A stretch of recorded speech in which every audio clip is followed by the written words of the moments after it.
శ్రీ హనుమత్ జయంతి సందర్భంగా మా పూజా మందిరంలో జరుగుతున్న ఒక విశేషాన్ని మీతో పంచుకోవాలని ఈ వీడియో చేస్తున్నాం.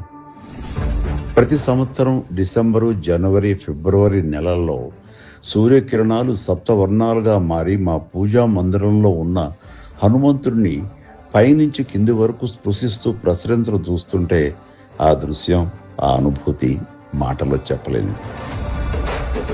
ఇటీవల మనం అయోధ్యలో బాలరాముడి నుదుటిపై సూర్యకాంతి ప్రసరించి మెరుస్తున్న అద్భుతాన్ని చూశాం. అలాగే కోణార్క, అరసోలి దేవాలయాల్లో కూడా సూర్యకిరణాలు భగవంతుని తాకే విశేషం అందరికీ తెలిసిందే. అలాంటి దైవానుభూతి మా ఇంట్లోనూ ఆంజనేయుని స్పృశించటం, అది మా పూర్వజన్మ సుకృతంగా భావిస్తున్నాం. ఈ పవిత్రమైన హనుమత్ జయంతి సందర్భంగా అందరికీ హృదయపూర్వక శుభాకాంక్షలు.